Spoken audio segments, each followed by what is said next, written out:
चीजें एग्जीक्यूट हो सके। ये चीजें कैसे संभव हो, तो मैं थोड़ी सी चर्चा आज आप लोगों के बीच में एक वो ड्रीम टीम बनाने के ऊपर करने वाला हूँ। हालांकि डिटेल बातचीत हम लोगों की फिजिकल होने वाली है, तो वो ड्रीम टीम कैसे बनाए जो कि आपको आपके सपने तक बहुत तेज गति से आगे बढ़ाए। तो देखिए दोस्तों, गाड़ी आप सभी ने देखा है, गाड़ी की ड्राइविंग भी आप में से मैक्सिमम लोग एक्सपीरियंस किए होंगे। गाड़ी के जब चारों पहिए ठीक होते हैं, देन उसकी रफ्तार ना कुछ अलग होती है, और वो अनबैलेंस ना, तो फिर गाड़ी चलाने का मजा ही खराब हो जाता है। बिल्कुल उसी तरीके से जब आप अपना ड्रीम टीम बनाएं तो आपको किन चीजों का ध्यान रखना है, मैं आज थोड़ी चर्चा उन बातों की आप लोगों के बीच में करना चाहता हूँ।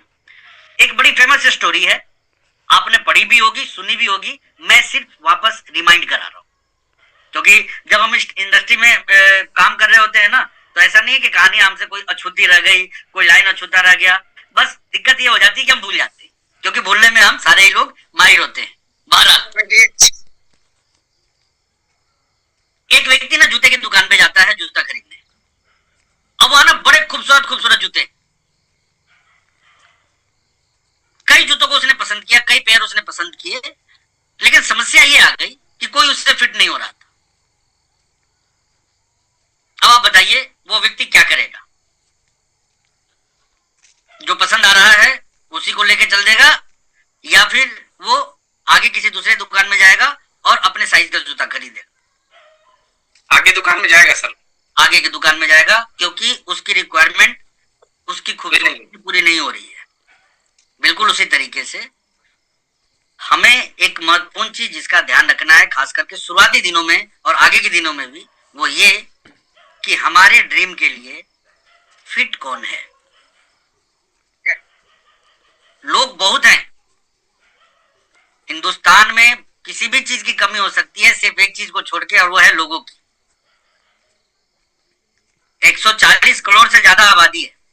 अब इसमें हम हमारे ड्रीम टीम तक पहुंचने वाले या पहुंचाने वाले लोगों का निर्माण नहीं कर पा रहे हैं, निर्माण तो छोड़िए, खोज नहीं पा रहे हैं, तो हमारे लिए सो मेनी चैलेंजेस हमेशा रेडी रहेंगे, तैयार रहेंगे, क्योंकि वो समस्या आ नहीं रही है, वो समस्याएं हमने खड़ी कर दी। और इसका समाधान क्या है? एक सिंपल सा समाधान है जो कि हर पेशेवर नेटवर्कर को समझना चाहिए, प्रोफेशनल नेटवर्कर को समझना चाहिए, और वो ये कि ये जो इंडस्ट्री है ना, ये हमारी कमियों को स्पॉन्सर करने की इंडस्ट्री। कमियों को स्पॉन्सर करना क्या होता है? देखिए, मैं इसको उदाहरण के तौर पे बताऊं। मैं जब इस इंडस्ट्री में आया, 19 साल का था मैं, मुझे मेरी क्वालिटी भी मालूम थी उस टाइम, और मेरी कमी भी पता तब चलने लगी जब मैंने इसके अंदर काम करना शुरू किया। मैं अच्छे तरीके से लोगों से बात कर लेता था, ये चीज मुझे ध्यान था, बावजूद इसके लोग ज्वाइन नहीं करते थे, ये चैलेंज मुझे दिखता था। दूसरा चैलेंज जो मेरे साथ था, चूंकि मैं उतना मेरे पास संसाधन मौजूद नहीं थे कि मैं जम के काम कर सकूं, तो वो चीज मेरे लिए एक चैलेंज था, क्योंकि साइकिल हुआ करती थी और एक एक जगह यानी कि 10-12 किलोमीटर जाने में ही सुबह से शाम का टाइम हो जाया करता था।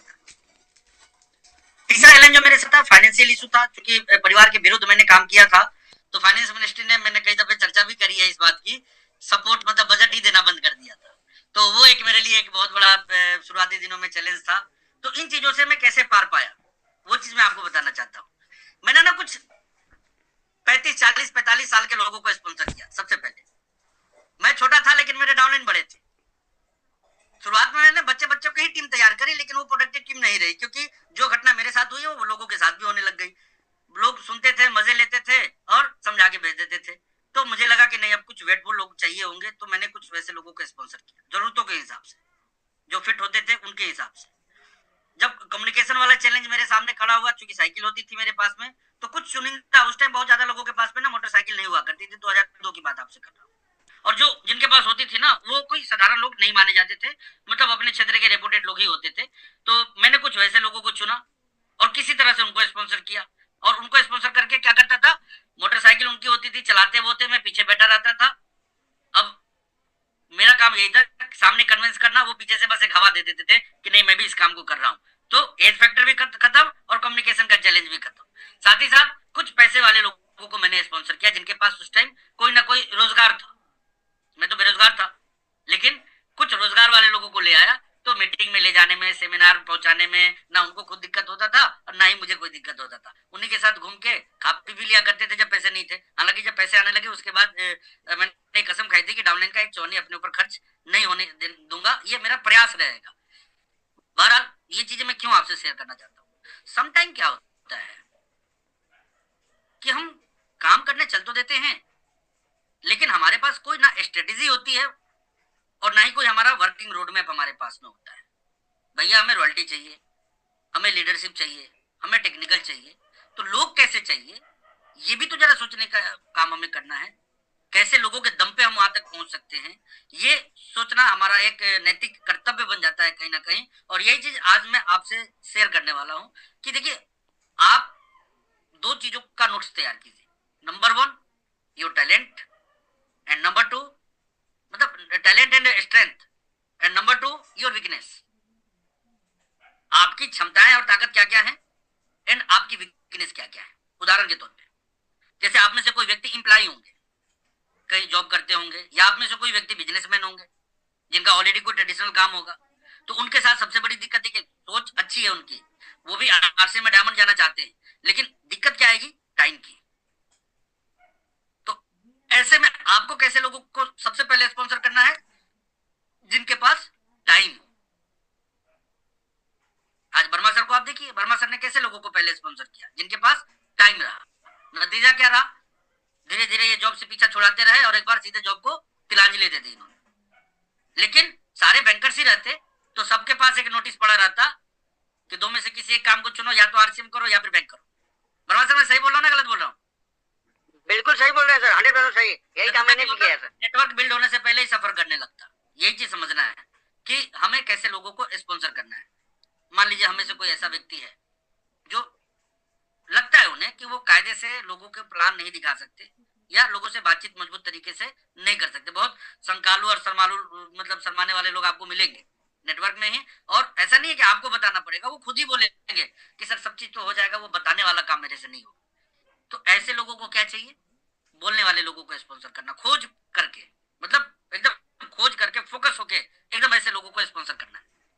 कुछ लोगों को लगता है कि वो टेक्नोलॉजी में कमजोर है, या फिर नॉलेज के मामले में वो कमजोर है, या फिर पढ़ाई के मामले में वो कमजोर है। उन्हें कैसे लोगों को स्पॉन्सर करना है, जो इस क्षेत्र में मजबूत है, और ऐसे लोगों को खोज खोज के निकालना होगा। आने का इंतजार नहीं करना है इनके, क्योंकि हम अभी क्या कर रहे हैं, उस प्रोसेस को अंजाम दे रहे हैं जो एक टीम तैयार करेगी, वो टीम जो कि हमें हमारे ड्रीम तक लेके जाए।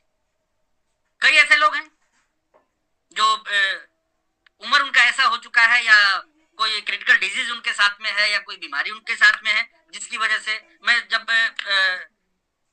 काम यूपी में आया तो मुझे अरविंद गुप्ता जी मिले, इमरान अचीवर, मैं भी शायद इस मीटिंग में हूं भी वो। उनकी एक ग्रुप मुझे मिली, अजीत सर की वो ग्रुप थी। उनके साथ सबसे बड़ा इशू क्या था कि वो लोग बाहर का खाना छूते भी नहीं थे। मतलब एक संकल्प था, एक कसम थी कि खाएंगे तो घर का ही। नतीजा क्या होता था, या तो वो घर से निकलते नहीं थे, और घर से निकलते भी थे तो उतने ही वक्त तक के लिए जब तक कि उनका खाना स्टॉक में रहे। मैंने अरविंद सर से सीधे सीधे कहा था कि सर आपको कुछ ऐसे लोगों को लाना होगा सिस्टम में जिनके साथ ये वाला चैलेंज नहीं है। जब भी जाके, कोई मान लीजिए ये हमारी खुद की समस्या है, कोई प्रॉब्लम नहीं है, हमारे पास ऑप्शन नेटवर्क मार्केटिंग में, आरसीएम में सबसे बड़ा जो एक वरदान हमारे पास में है वो यही है कि हमें हमारे कमियों को खत्म करने का एक मौका मिलता है स्पॉन्सरिंग के तौर पर। हमारे पास जो भी कमी है उसको हम दूर कर सकते हैं, किस चीज से, स्पॉन्सरिंग के तौर पे। बहुत सारी महिलाएं हैं जो बहुत बड़ा करना चाहती है, लेकिन उनके साथ फैमिलियर चैलेंज है कि वो बहुत बाहर नहीं जा पाती। उनको क्या चाहिए, वैसे पुरुषों को आप ज्वाइन करवाइए जो कि खूब बाहर जा सकते हैं। और एक विशेष चीज जो मैं आप सभी लोगों से कहना चाहता हूँ आज के लिए, अभी के लिए और हमेशा के लिए, वो ये कि देखिए चाइनीज कहावत है, मैंने किताब में पढ़ी है कि युवा ही हीरो बनते हैं, युवा ही हीरो बनते हैं। और इसलिए आप इसमें थोड़ा चूजी बनिए। सबसे ज्यादा यदि प्लान दिखाना हो, फोकट में किसी को करना हो, आप यूथ को रखिए वहां। मैं 19 साल में आया इस बिजनेस में, ना शादी हुई थी, ना बच्चे हुए थे, ना मुझे फैमिली की परवाह होती थी, ना फैमिली को मेरी परवाह होती। तो यूं ही घूमते रहते थे। 12 बजे रात में भी कहीं कंबल बिछा के प्लेटफॉर्म पे सो लेना हो, सो लिया करते थे। ट्रेन में लटक के कहीं ट्रेवल करना हो, कर लिया करते थे। पटना दिल्ली, क्यूल दिल्ली, और पता ना, कहाँ मैंने खड़े खड़े ट्रेवलिंग करी है, वेटिंग में ट्रेवलिंग करी है, कोई चैलेंज ही नहीं होता था कि रिजर्वेशन मिला या नहीं मिला, सीट कंफर्म हुआ या नहीं हुआ, बस में सीटें मिली या नहीं मिली, क्योंकि युवा थे। और जब युवा थे तो इतना जोश था, इतना जुनून था और इतनी ताकत थी शरीर में, अभी भी है। आप ये मत सोचिएगा कि अभी मैं बूढ़ा हो चुका हूँ, लेकिन मतलब ये तब की बात है। अभी अब दरोगा सर को यदि बहुत ठंडी में रात 2 बजे मुगलसराय स्टेशन पे 3 घंटे के लिए खड़ा कर दीजिए तो हड्डी में ही ठंड लगेगी ना, बिल्कुल बेटे को नहीं लगेगी, क्योंकि वो युवा है। तो देखिए क्या है कि प्रोडक्टिविटी ज्यादा होगी, कहते हैं कि जब मशीनें ज्यादा काम करती है तो उत्पादन ज्यादा होता है।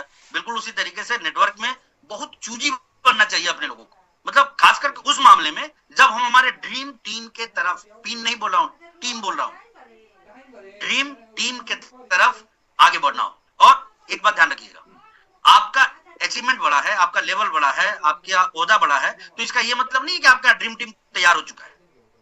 इसे तैयार करना अभी भी बाकी है और इस प्रोसेस में जो हमें काम करना है, युवाओं पे सबसे ज्यादा फोकस आपको करना चाहिए, बिकॉज इनकी प्रोडक्टिविटी सबसे ज्यादा, हाँ भटकाव भी बहुत ज्यादा होता है, मैं इस बात से इनकार नहीं करता, बट प्रोडक्टिविटी भी सबसे ज्यादा होती है इनकी, और तभी आप एक बेटर रिजल्ट की तरफ आगे बढ़ सकते हैं। तो अपने लिए जो फिट है, पहले हमें उसको स्पॉन्सर करना है, खोजी बन के, याद रखिएगा। ये नहीं कि आज उसने बुला लिया तो वहां मोटरसाइकिल लेके, आज उसने बुला लिया वहां कार लेके दौड़िए, भागिए, प्लान दिखाइए, सब कुछ कीजिए, लेकिन सबसे पहले उन लोगों को जरूर खोजिए जो आपकी जरूरत है। ये हमेशा याद रखिए, सबसे पहले उनको ढूंढना है जो आपकी, हमारी और हमारे सपनों की जरूरत है। और इन लोगों को इकट्ठा यदि हमने कर लिया, इतिहास गवाह है कि ब्रिटिश लोगों ने जब जब एक शानदार टीम तैयार करी, इतिहास रच दिया उन्होंने। आचार्य चाणक्य ने एक टीम तैयार करी, एक साम्राज्य खड़ा कर दिया उन्होंने। नरेंद्र मोदी जी ने एक टीम तैयार करी, आज देखिए गद्दी पे बैठे हुए हैं। तो मतलब हिटलर भी वर्ल्ड वार के लिए निकला था ना, तो उसने एक टीम तैयार करी। तो कभी भी कोई भी बड़ी चीज जब हमें करनी होती है, किसी बड़े गोल की तरफ आगे बढ़ना होता है, तो आवश्यकता किस चीज की होती है? एक स्ट्रॉन्ग टीम की, डेडिकेटेड टीम की, ड्रीम वाली टीम की। और हम क्या गलती करते हैं, जो है उसी में से चुन लेते। आप बताइए, हमें जब कोई शादी करनी होती है घर में, मान लीजिए किसी लड़की की शादी करनी हो, तो किसी को भी चुन लेते हैं? नहीं, लड़का होना ही काफी नहीं है, वो गुणवत्ता हम तलाश करते हैं जो हमारी जरूरत है। क्यों? क्योंकि लड़के के हिसाब से योग्य वर ढूंढते हैं, योग्य वर ढूंढते हैं, बिल्कुल, क्योंकि हमें पता है कि योग्य वर ढूंढेंगे जब भी हमारी बच्ची, हमारी गुड़िया की जिंदगी अच्छी बीतेगी। बिल्कुल उसी तरीके से भाई साहब, आपकी भी जिंदगी योग्य लोगों से ही बननी है, ये याद रखिएगा। योग्य भी चाहिए, सुयोग्य भी चाहिए, देन जाके आप चीजों को एग्जीक्यूट कर सकते हैं। तो इसका बहुत बड़ा ध्यान रखिए। और एक चीज जिसके ऊपर मैंने आज मैसेज में ब्रॉडकास्ट किया था और आप लोगों को वापस रिपीट कराना चाहता हूँ, हालांकि टाइम हो चुका है, लेकिन फिर भी बाकी चीजें हम कल डिस्कस करेंगे। आईडी एक्टिवेशन एक बहुत बड़ा ये है। वैसे ये हमारे लिए क्या है कि न्यूज है, आता है फॉरवर्ड कर देते हैं, दैट्स ऑल, कहानी खत्म। लेकिन एक शोधकर्ता के तौर पे जब आप इस पे गहन चिंतन करेंगे तो बहुत बड़ी बात पाएंगे। रेस्पेक्टेड वत्स सर, उस दिन ट्रेनिंग में हम लोगों को क्या बताए थे? 90 दिनों के अंदर लोगों की परिस्थितियां बदल जाती है, सोच बदल जाता है, समझ बदल जाता है, बहुत सारी धारणाएं बदल जाती है, बहुत सारी चीजें बदल जाती है। आज हमारे पता ना कितने ही लोग टर्मिनेट हुए पड़े हैं। वो कौन से हैं? जो कभी ना कभी ज्वाइन किए थे, कभी ना कभी बिलीव किए थे प्लान के ऊपर, कभी ना कभी विश्वास दिखाया था उन्होंने आपके और आरसीएम के ऊपर। अब किस कारण से वो गए, ना आप जानते हैं ना हम जानते हैं। तो जानेंगे कैसे? तरीका तो एक ही है, जब वापस मिले। वापस मिलेगा तो 90% यही कहते मिलेंगे कि आरसीएम अभी चल रहा है क्या, तब उनको आप समझाइए। तो देखिए आईडी एक्टिवेशन क्या है, एक इतना स्ट्रॉन्ग चीज है कि आपने इतने साल जो काम किया है ना, पता ना कितने ही सैकड़ों लोग, हजारों लोग ऐसे होंगे जिनके नीचे एक स्मार्ट वॉल्यूम क्रिएट हो रहा होगा आज की डेट में। लेकिन क्या है, हमें दूसरे काम करने में हम इतने ज्यादा व्यस्त हैं कि इस काम को करने का हम वक्त नहीं निकाल पा रहे हैं। और ठीक भी है, कोई गलत नहीं कर रहे हैं आप। लेकिन मेरा क्या कहना है कि ऐसे बीच के लोगों को यदि आपने खड़ा कर दिया तो इसके इतने विस्फोटक परिणाम आपको मिल सकते हैं कि आप सोच भी नहीं सकते। कल्पना करके देखिए, आपने 100 लोगों की सीरीज तैयार कर दी जिनके नीचे बिजनेस सपोर्ट है। जब आपने ज्वाइन कराया था तो कुछ भी नहीं था, आज बिजनेस सपोर्ट है और वो 5-5 हजार ही बिजनेस करने लग गए। डायमंड क्लब में ही आप ले आए, कंसिस्टेंसी में ही उनके साथ एक और व्यक्ति को ले आए, तो वॉल्यूम कितना हो गया? 5000। और 100 लोगों ने मिलकर किया तो टोटल कितना हो गया? 5 लाख। और बड़े बड़े अमीर और रईस लोग हैं इस इंडस्ट्री के अभी इस मीटिंग में। आप में से कई लोगों के नीचे संख्या हजारों में होंगी। आप सोचिए कि 1000 लोग यदि 5000 के लिए भी एक्टिव होने शुरू हो गए, 50 लाख का ग्रोथ आपको दिखेगा। तख्ता पलट कर सकते हैं आप यदि इस आंकड़ों पे चले गए। लेकिन इसके लिए डेडिकेटेड टाइम आपको निकालना होगा। तो 2 चीजें मैं और आपसे शेयर करने वाला हूं। Number 1 ID activation and number 2 recall. ये 2 शब्द याद रखिए। डिटेल बातचीत हम लोग 5 जनवरी को मुगल सराय पंडित दीनदयाल उपाध्याय नगर में करने वाले हैं। अदरवाइज आप इन चीजों को ध्यान में रखिए।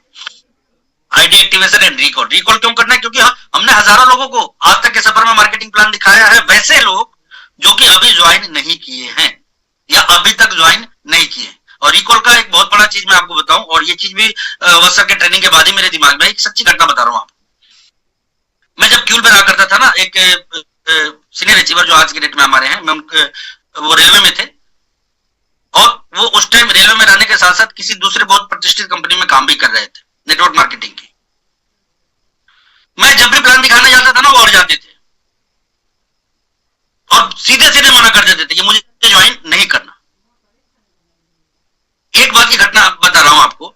मैंने रात 12 बजे किसी ट्रेन से उतरा, सर्दी का टाइम था, बहुत खतरनाक सर्दी चल रही थी। मैं मेरे क्वार्टर में जाने के लिए जा रहा था और वो अपने क्वार्टर से ड्यूटी के लिए आ रहे थे। हम दोनों केवल टकराए और मैंने बस एक ही बात कही थी कि भैया मैं कल ज्वाइन कराने आपको आ रहा हूं, करके मुस्कुरा दिया था मैंने। रिप्लाई मुझे मालूम क्या मिला था? आइए एक बार देखते हैं। और वो इस बिजनेस में स्टार बल बने। कौन थे? जिन्होंने की मतलब फाइटिंग नहीं होती थी भाई साहब, बस इतना ही बाकी रह गया था, बाकी सारी चीजें हो जाती थी।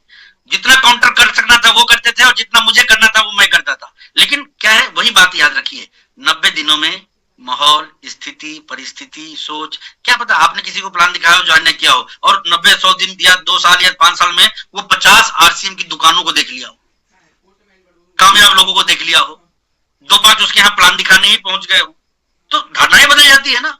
तो ऐसे में वैसे लोगों की लिस्ट वापस निकालिए और देन रिकॉल के ऊपर काम कीजिए। ये दोनों ही चीजें गेम चेंजर साबित हो सकती है हमारे एंटायर पूरे नेटवर्क के लिए। तो focused on youth and number 2 जो जूता फिट, हम पहले उसी की खरीदारी करेंगे। एक ड्रीम टीम तैयार करेंगे, चाहे हम किसी भी लेवल पे हो, ये बात ध्यान रखना है। ये मत सोचिएगा कि आपके पास टीम है तो आप तैयार करने की जरूरत नहीं है। देखिए मेरे पास डायमंड सरी की टीम होती तो मैं डायमंड पे गया रहता, स्टार डायमंड की टीम होती तो मैं वहां पहुंचा रहता, लेकिन अभी वो बनी नहीं है, देन मैं उस जगह पे हूं नहीं। कल को तैयार हो जाएगी तो डेफिनेटली मैं वहां पहुंचूंगा। बिल्कुल उसी तरीके से आपको आगे बढ़ाने के लिए जो टीम चाहिए उसके निर्माण प्रक्रिया पे आपको ध्यान रखना है। And third, ID activation and recall. ये हमेशा ध्यान रखिए, क्योंकि हम ये कह के छोड़ देते हैं कि अब वो चला गया तो उसको छोड़ दिया, उसके पास क्या जाना, और वो बेचारा ये सोच के नहीं आता हमारे पास कि जब छोड़ ही दिए हैं तो चलिए अब छोड़ ही देते हैं। दोनों के अंदर कुछ ना कुछ एक सी चीजें चल रही है, और यदि दोनों मिल गए तो कहानी बन जाएगी, ये भरोसा रखिए आप। तो बहुत सी चीजें बदल चुकी है और ऐसे में आप अपने पुराने लोगों को छोड़िए मत, लिस्ट निकालिए, लिस्ट निकलवाइए और इसके ऊपर